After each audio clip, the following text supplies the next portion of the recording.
Thank you for watching KETN Prime and welcome back. Now, before we enter the break, on set with me, first of all, is Alex Murthy, political analyst, and equally Kiruga Thuku, who's the UDA MCA caucus chairperson as well. Now, when we went to the break, there was the issue of 200,000 that we needed to be substantiated. And Alex, I'll just come to you and ask you to substantiate this because we don't want it to go live.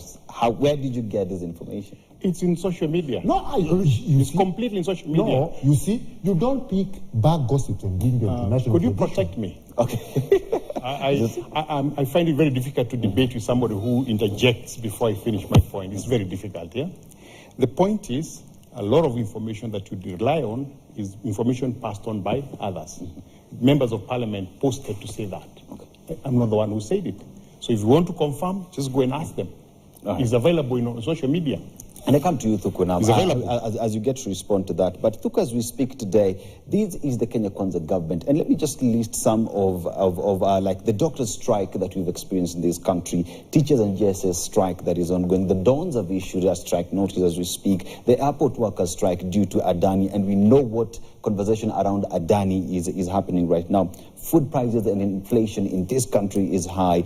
Now, the university funding model is a conversation that is continuing today. The president has formed a committee that is going to look into this issue clearly and many other issues that need to be addressed by the Kenya Kwanza government that you are part of. And someone would beg to answer, with all these in your plate, including IEBC that needs to be reconstituted, where do you get the energy and time to form all these divisions when you have all these to deliver to the people of Kenya?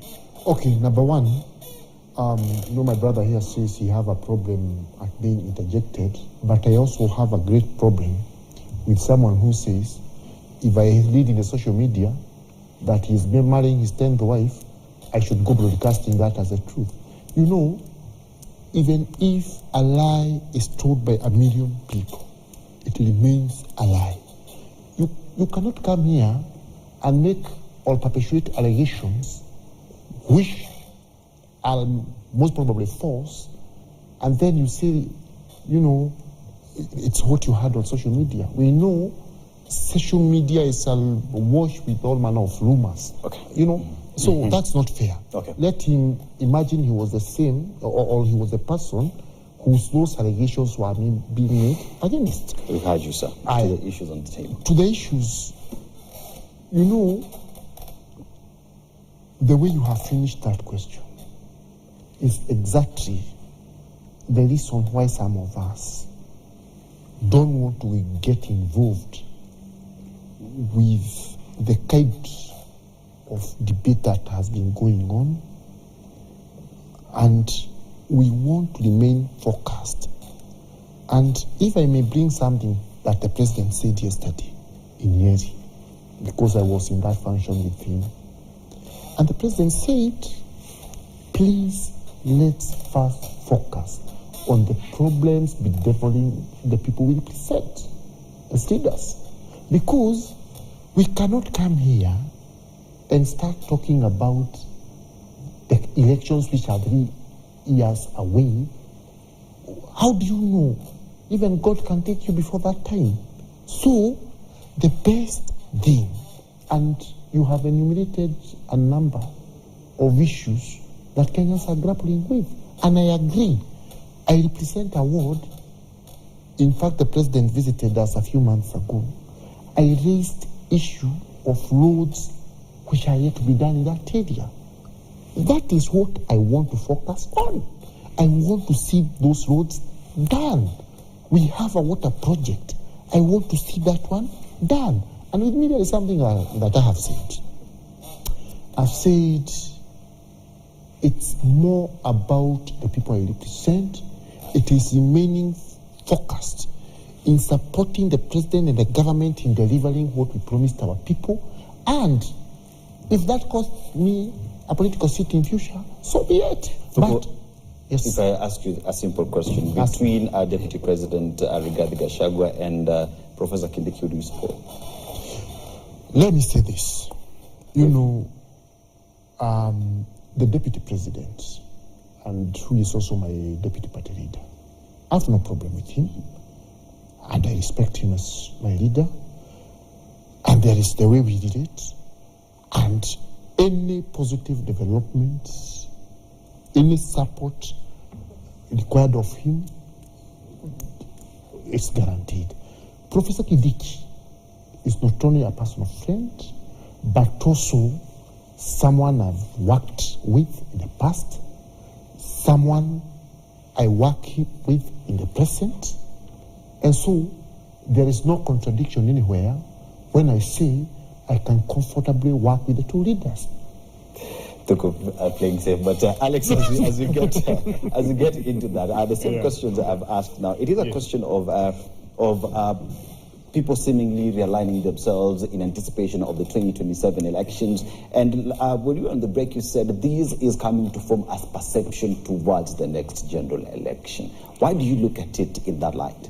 Because we've done it so often in the past, and it's created a kind of a template of the way we play politics in this country, that we get elected and immediately we start scuffles, and I've explained and I've mentioned them from 1963, 60 years ago. That's why in 1963 our biggest problem was education. It's still a problem. That's why we're talking about funding of the university. 60 years after independence, we still don't know how we can fund our youth to get education. We don't know, 60 years after. You talked about inflation. Maybe I'd like to correct you that prices of goods have come down. There's no question, for good reason. They have come down. But we're still talking about hunger in this country, 60 years after independence. We're talking about health then. We're still talking about today. We're changing from NHIF to SHIF, meaning that we've played politics for all these years, and we've played to the gallery, so that as soon as we're elected, create either real or imagined disagreements. Sometimes I think they are imagined disagreements. I don't think they are real. And when you create that, then that starts what you call a tanga-tanga kind of brigade and kieleweke kind of brigade. And then those brigades over time coalesce and form a catchword for the next election for each one of them.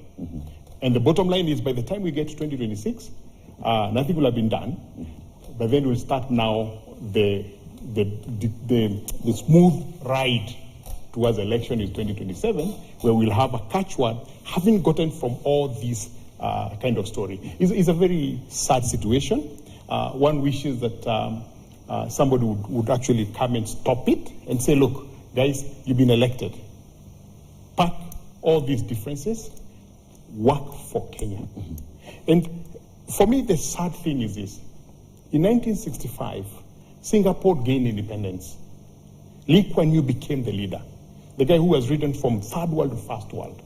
And at that time, Singapore's income, per capita income, was lower than Kenya. And he said, I will either become the richest man or the country can become rich.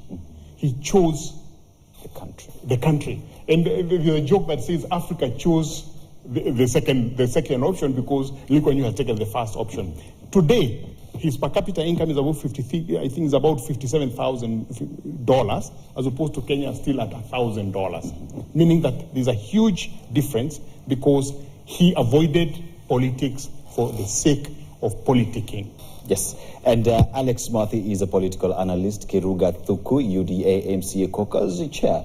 Gentlemen, as we talk about these issues, Kenyans want leaders who will work for them, those who will deliver for them. The divisions between both factions in the government does not help anybody. Kenyans, at the end of the day, want to be able to get the services upon which they voted for. And we can only hope that politicians from both sides, that's the opposition and the government, will work in making sure that Kenyans do get the services that they do deserve. Politics of 2027, nobody has got time for that. My name is Dennis Aseto. And for everybody that made this a success, asante sana, and you're at home for watching. Good night.